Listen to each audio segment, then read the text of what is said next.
All right, guys, we're continuing on with the Impact series, getting on beat writers on here and influencers that live and breathe that particular team. We are talking not the Washington football team, but the Washington Commanders with no one better than Ed Oliver, who lives and breathes and knows the team better than anyone I know. Ed, welcome to the show. Thanks for having me on. Man, I'm excited just to dive in with you, pick your brain on the Commanders. I'm going to tell you straight up before we get into this show, I don't want you to take any offense to this.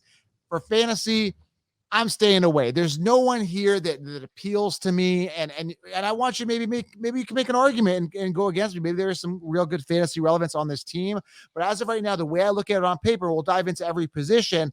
I'm not excited for fantasy for the Commanders, but I really want to get your output on their outlook, thoughts on Carson Wentz, how he's going to do is, and also, that running back committee, kind of like a volume distribution type share. A lot of questions for you. Before I get into it, can you tell everybody a little bit about yourself, your channel, how long you've been doing this, and what makes you kind of like an ambassador or like someone that really knows the Commanders so that they know? I know, but I want everyone to know. Right, yeah, I've been a Washington football fan, Commanders fan forever. Started doing YouTube in 2018. I have 13,000 subscribers now, doing football, doing basketball stuff.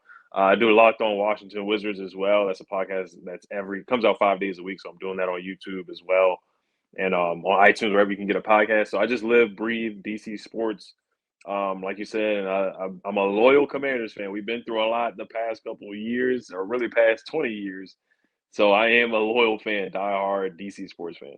I guess we'll start off with kind of like the breaking news here real quickly. Well, it's not breaking now. It's a couple days at the time you listen to this. A lot of people will listen to this video like as we get closer to fantasy because they're going to want to know, Terry McLaurin's impact. They want to know Antonio Gibson's fantasy impact. So they'll search this video. It'll come up on YouTube, that type of thing.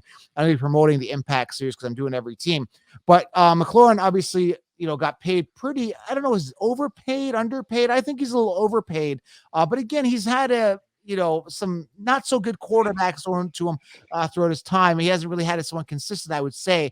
But Terry McLaurin, with 3 years, 71 mil. What do you think of that contract deal? Is it worth it? And is he going to be a nice return on investment for the Commanders?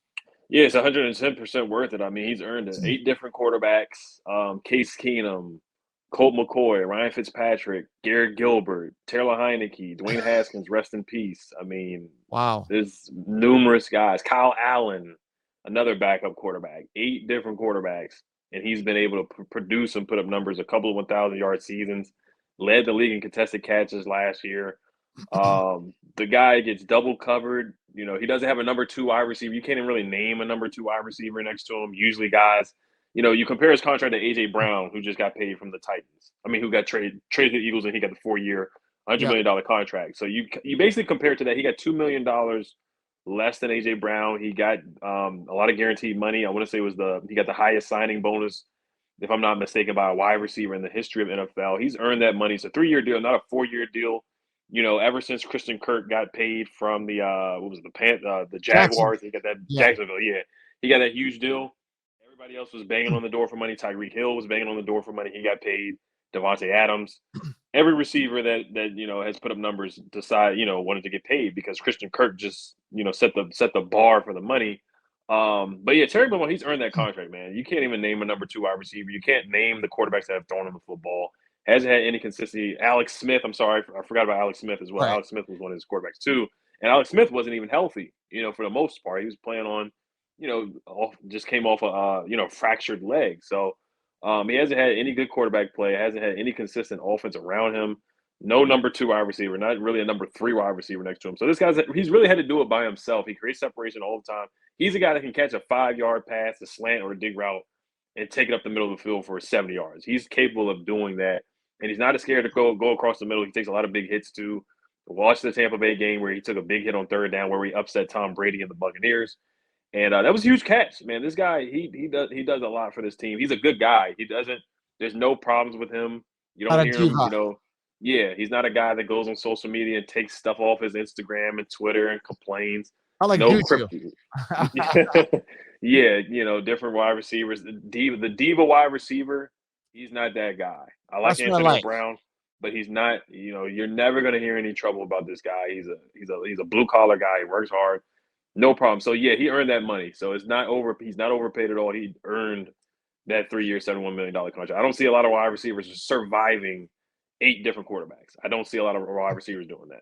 That's a very, very good point, and that's what makes them Mhm. good. Now, it just sucks for people like him. You've got so much talent. You're in the prime of your career, and you're Mhm. kind of hindered. I mean, I'm glad he's getting paid, so that's a good thing. But they get hindered because imagine if he was with like an Aaron Rodgers or like a Yeah. Tom or someone that could really feed him the ball. Unfortunately, he's not, and he's made the best out of his situation. So good on him. But again, going back to that Christian Kirk argument, I had the beat writer, the actual beat writer from Jacksonville on, and he made a really good point. I'm like, I can't believe he got paid that much. He's like, well, Joe, to get somebody to go to Jacksonville, you're going to have to pay because you're going to a losing team potentially, right? So you got to incentivize a person to go there. And I think that's what they did. But other players looking at, well, Christian Kirk got this, but there was a reason he got that. He's a good player. He's not phenomenal, but you have to incentivize him to go to a losing team because that's where you're probably going to end up for the next couple of years unless Trevor Lawrence pulls something out of his ass or something like that. But yeah, it's going to be interesting to see how he does there. So, but back to the Commanders team here real quickly. Dotson, since we're talking wide receivers, Jahan Dotson. How good is he? Is he going to be a clear-cut wide receiver too? What are expectations for him? Yeah, he's had a really good mini camp at OTAs. You don't want to take too much stock in OTAs because they're not playing in pads yet. Shorts and jerseys and a helmet. But nobody's been able to stay in front of him in practice. Apparently, Ron Rivera has raved about him. His teammates have raved about him. Beat reporters have said that nobody can check him or cover him. And he was really good out of Penn State. He was a guy. He's 5'10", but he can jump. He has like a very high vertical. I want to say a 39-inch vertical. 4.4 speed, runs like he when he's running routes, he runs like a 4.3 guy. He can take the top off of defense. He can run all routes, intermediate routes, comeback routes. He has a lot of routes in his route tree. So he's not just a one-trick pony, but he's a guy that can run past the defense. Really good hands, really good has a very good catch radius as well. So he's going to be a perfect number 2 to McLaurin. He's going to be more of a slot guy and an outside guy. He can play slot and outside. You got Curtis Samuel there as well, who's going to be that Yeah. third guy. If he can stay healthy, that's the big thing with Curtis. But Jahan, man, he's really impressing in workouts at OTA so far. In Penn State, he put up a lot of big numbers. He put up like 200 yards against Maryland. I know I'm a Maryland fan. They're not the greatest football team in the world. Ohio State, he put up big numbers against Ohio State as well. So in the Big Ten, he put up some really big numbers. So he's going to be a solid. We just need him to be a number 2 next to Terry. So as far as fantasy, I would project him maybe like 700 yards and that's solid for a rookie. It's not terrible. Sure. I think 700 yards for a rookie would be solid for Carson, John. Carson, we're talking wide receivers. Let's move on to quarterback here. Are you? I hate. Mhm. I don't say. I don't want to say the word, but excited and Mhm. Carson Wentz in the same sentence. Mhm. Are you excited that you're going to have someone who, again, is going to be probably consistent for you guys? Is Carson Wentz the solution to get you guys at the top of this division? You got a very interesting division this year. A lot of question marks with obviously Jalen Hurts and how he's going to perform. Dak Prescott, some changes in that offense. We'll talk about that near the end here, but is Carson Wentz something to be excited about? Are you guys going to make a playoff run with him? How's everybody feeling? What's the energy around this? Yeah, so you got the Colts helmet behind you. So we're not going to listen to Yeah. anything that Jim Irsay had to say about Carson. So that organize any shot they can take at Carson Wentz, they'll just go ahead and take it. But Yeah. I'm somewhat optimistic on Carson. This is really his last chance. This is probably the last dance for him. This is his third team in 3 years. So if this doesn't work out, then he probably will be a backup quarterback in the NFL. For sure. To be honest, so it's on him, man. It's just the mental thing. Can he get along with his teammates? Can he get along with his coaches? Those are the question marks there. But the talent is there. We know how talented he is, how big he is. The arm strength is there. And I think he'll have the best wide receiver core that he's had in his career. The Eagles, he had Alshon Jeffrey, didn't really have much around. He had Torrey Smith, guys like that. The Colts, Michael Pittman is good. I think Michael Pittman can be a number 1, but after that was like T.Y. Hilton, who's like 34, 35. Alec Pierce is a guy that you look out for. Alec Yeah, Pierce there. Yeah. Alec Pierce. Yeah, so he didn't get to play with Alec Pierce, but yeah, he just didn't have Oh a lot yeah. of. He didn't. I'm talking this year. Sorry, my bad. I Yeah, was yeah, talking this year. yeah. Last year, Mo Alley Cox. He didn't have the biggest talent around him, but he had Jonathan Taylor, of course, who was arguably the best running back in the league. He probably was the last year he was, but this year I think he has a better wide receiver core. If Curtis can stay healthy, Jahan, Terry, but yeah, Carson. OTAs and minicamps, like I said, you don't want to take too much stock in it, but they said he's been playing well. He's getting along with his teammates, getting along with everybody. Right now, it's that honeymoon period. Yeah. But yeah, I think it's an upgrade over Taylor Heineke, of course, which is not saying a lot. I like Taylor Heineke, but you're not. I'm not getting all hyped up because he's better than Taylor Heineke. But you look at the schedule this year. We're playing. You know, we have statistically the easiest schedule in the NFL. You know, with the AFC South with the Jaguars and Texans and whatnot. But yeah, I'm optimistic on Carson. I think he should, if he plays up to his abilities and his talent level, we should at least get 9 to 10 wins. Now it's Carson. You just don't know what Carson you're going to get each week from the Colts. That Jaguars game that he lost last year is concerning, and then he lost to the Raiders. And there was the left-handed interception that he threw in the end zone. There's some bad mistakes that he makes. So there's good Carson Wentz and there's bad Carson. Are we going to get the Carson from 2019 where he led the Eagles to the playoffs, where they were 5-6, and they had to beat the Cowboys on a Sunday night football game? Are we going to get that kind of Carson Wentz, or are we going to get the mistake Carson where against the Jaguars, and in the Eagles Carson Wentz where it just went to it was awful. Jalen Hurts, he got benched for Jalen Hurts.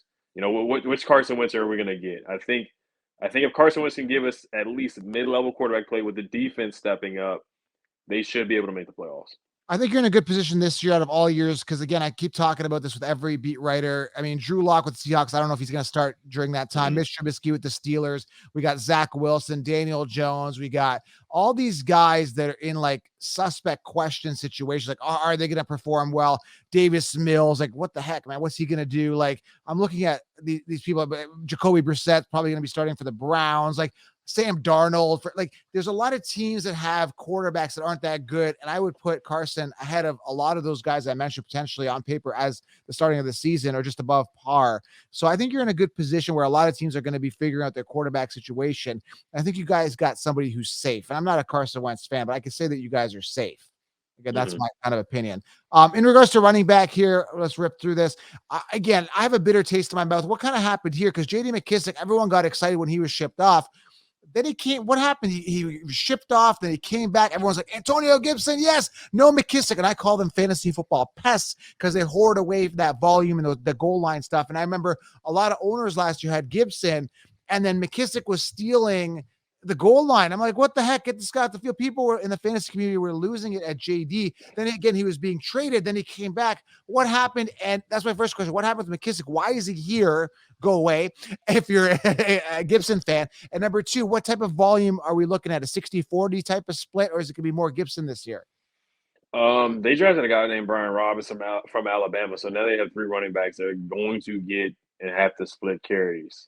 They drafted Brian, they drafted Brian, in the 3rd round. You don't draft a 3rd round guy just to have him on the bench and get 2 or 3 carries a game. This guy's going to have to get at least 5 to 10, really 6 to 8, 9, 10 carries a game, to be honest. So they're going to be splitting it. JD's your third. He's the Commander's 3rd down back. He's the best pass catching back. He played wide receiver in college. Antonio Gibson is good at catching the ball out of the backfield, but JD's just better at it on 3rd down. So he's our best 3rd down back, and he's better at pass protection too. And there's times where Antonio Gibson has gotten blown up on 3rd downs, and linebackers have pushed him around a little bit and gotten to the quarterback. So that's a big reason why the whole thing with the Bills, the Commanders didn't make an offer until the Bills negotiated an offer. It was like 2 days before free agent, before all the real deals get put, the pen is to paper. So the Bills, they had a mutual agreement, and then the Commanders saw that, they matched the deal, and the Bills GM got very upset with the Commanders for doing that. I'm not going to make too much comments on that, but JD, he's the better 3rd down back out of the 2, in my opinion, and he's like another wide receiver out there. So Gibson fumbles the ball, man. He led the running backs in fumbles, so Ron Rivera was not happy about that, and that's a big reason why he drafted Brian Robinson out of Alabama, because Brian Robinson didn't fumble at Alabama his senior year or his last year. So that's a huge thing. If Antonio Gibson keeps fumbling the ball, he will get benched. I think the first time he fumbles the ball, he will certainly be benched, and I don't know when he's going to come back in, to be honest with you, because he fumbled the ball a lot. That's really good insight. It almost makes you think that I don't want to say the word spite, but almost out of contrast, knowing that Gibson might have that fumbling issue problem, he went and got the complete opposite. They focus on a guy who doesn't fumble, which shows that this guy could dip into the volume. That's really good insight to know. I'm intuitively, I am going to be fading this running back committee without a doubt. Good to know. And then Logan Thomas, in regards to volume distribution, how do you, again, I won't hold you to it, but how do you see this playing out? Is Carson Wentz going to be kind of force feeding McLaurin simply because he's the best? Is he going to be looking at, as Logan Thomas as an outlet, as a tight end sleeper? How do you think the distribution is going to go? Obviously, McKissick involved in the passing game. Do you see any type of flow to this offense and how it's going to, is it going to be like an Aaron Rodgers, obviously not on that level, but is it going to be Aaron Rodgers to Devontae Adams type of scenario, or a little more of a spread it around? Well, yeah, Logan he might not even be back the first game of the year. He tore his ACL in November or late October against the Raiders. Um, so who knows when he's going to be back? Hopefully by week 4, or no later than that. They drafted Cole Turner out of Nevada. They got John Bates. I think he's going to spread the ball to those two guys to start off. Cole Turner's a rookie out of Nevada. John Bates is a second-year guy who had a good year last year. He had a solid year for being a number 2 tight end. Yep. Had a couple catches here and there. But yeah, Logan Thomas is our number 1 by far. I do think he's going to spread it out. I think Terry is, of course, going to get the bulk of the targets.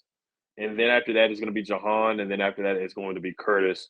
De'Ami Brown, they really want to get him involved with this offense, too. So I would look out for him, too. I don't think he's going to put up a lot of fantasy numbers, but they are going to try to get him the ball. But, yeah, Logan Thomas, it's just hard for me to buy a lot of stock right now just because I don't know when he's going to be back. That's the question. But Carson loves tight ends. He loves tight ends. He loves Zach Ertz. Yeah. He loves Goddard. He loved Mo Alley Cox and those guys with the Colts. So, yeah, if Logan is there healthy week 1, yeah, I would definitely buy a lot of stock in Logan Thomas. Perfect, man. Last question here. I won't hold you up. Division. I mean, unbiased. Let's pull you out of your mindset for 2 seconds. Let's take a look at this division, how it really is. And I'm going to be non-biased here. On paper, again, I think this division will all matter on Hurts, because I'm not sold on Daniel Jones unless Saquon Barkley runs wild and they pull something out of their butts and they figure this out. Like their wide receivers are suspect, to say the least. I think the Eagles have a chance to really shine this year. I think the Cowboys are 1. I think Eagles and Commanders fight for 2. And again, unless there's a rabbit out of the hat or something like that with the Giants, I just don't see the Giants finishing anywhere but 4th. So I think it's going to be a battle for 2 between Commanders and Eagles. What do you think? Could Eagles be 1, or could Commanders just completely? I don't see them at 1. Do you see them? Is there any? I don't Right know. now, they've had a dream team kind of all season. They got AJ Brown, they got James Bradbury, they drafted Nakobe Dean, they got Jordan Davis in the Flashy, first man. round. It looks good. Yeah, it does. They got a lot of big name guys. So it reminds me of those years with Michael Vick and all those guys they brought in. I do have the Eagles winning the division right now. Jalen Hurts is a huge question mark. The Cowboys, I think they had the worst offseason out of everyone because they lost, they traded away with Mark Cooper. They lost Randy Gregory. They lost a couple of guys on offense. Zeke's getting older, a lot of wear and tear. Um, I got the Eagles number 1 right now. Cowboys number 2, and the Commander. I have us at number 3, but I have us very close. I have the Eagles going 10-7. Have the Cowboys going 9-8. I have us going 9-8 actually right now too, and have the Giants at like 5-12, 6-11. So that's where I'm at. I have the Eagles number 1, Cowboys number 2, Commanders number 3. Kind of in a tie with the Commanders and Cowboys right now, but I do have the Eagles winning the division right now. It just depends on Jalen. What kind of guy you're going to get in Jalen Hurts this year? Our team's going to force him to throw the football, and if they're stopping the run with Jalen Hurts, is he going to be able to win with his arm? I'm going to text you mid-season. I want to see. I want to see what the Giants do. I mean, like, I don't know, man. I'm just a Barkley biased fan because I love him. Tyrod Taylor will be starting midway through the season. That's how bad it's going to get, eh? Or Daniel Jones, man. I don't know what they're hanging on to with Daniel Jones. I mean, I give him another year, I guess, but they're just hanging on, right? Yeah, they are. I call him Danny Fumbles. He fumbles the ball all the time. Every game, it's a fumble or interception. That's just how it is. And Tyrod isn't going to finish games, but I mean, he could win a couple. I mean, you get those surges out of guys like him. We saw it with Fitzmagic coming in there sometimes winning games. Like, he could be a guy that comes in, wins some games, gets them rallied for a few games, but I don't think he's going to take them to the finish line either. But Daniel Jones, man, they got some issues. Then Kadarius Toney and Galladay, they got to step up. Galladay, I don't know. It's going to be an interesting division. I think it's going to be tighter than people think, and I think the surprise would be the Giants. So something to monitor, something to watch. Going to be an exciting division. So, Ed, how do they find you again? Is Ed Oliver on YouTube? Yeah, you can type in Ed Oliver Commanders on YouTube. That's how you find me. I appreciate it, Ed. Washington Commanders football team. And I got to ask you this before I go. Is it politically correct to even use the old Washington Redskins name, or is that just completely like you can't say that? Or is it just something that just like you don't know any buzz around that word? Is that Oh, people say it. People still say it all the time. People in DC and people who are Commanders fans, they say it all the time. A lot of people are still attached to the name for sure. But things change, you know. The name is Commanders now, and a lot of people still say the old name. People still sing the fight song and all that good stuff. yeah. So I just, I just wanted to know the buzz. I yeah, just wanted to know if it's kind of like politically incorrect to say that and stuff mhm, like that. And a lot of people have that old school, you yeah, grew up with a team. That's how you know the team. Like, that's just how right, it yeah, is. yeah, It's yeah, not that they're trying to be like offensive. They're just like, that's my yeah, team, man. You don't change my right, team. That old school mentality. And, yeah, it is what it is. And it was there for a long time until people started yeah, realizing. And we're in that type of society now where people get yeah, offended. yeah, So, yeah, yeah, it is what it is. yeah. But I mean, last thing I'll say is that there are, Native Americans who do take pride in that name. There are. sure. And like I said, I won't get down the rabbit hole of the politically, correct stuff. But and there's people who don't like the name too. So I just respect however they feel about it. So I just moved on to the Commanders, to be honest. Completely unbiased, Yeah. outside point of view, I actually like the Commanders name better out of all three. Like football team was Mm. just pure stupidity. Like I mean, that was just a villain. Like it was so corny and it was just Uh, bad. And I actually like Commanders. I think that was a good choice. yeah, yeah, I don't mind it. It's generic. There's an AAFL team that had it, take command, but it's fine. I Yeah. just want to see the team win. That's all I care about. You got to command your division before you command anything. That is You got to true. start That with is that true. first. That is true. All right, Ed, I appreciate your time. Thank you for being here, guys. Go follow Ed, and there's your Washington breakdown and outlook. Thanks a lot. Talk soon, guys. Thanks.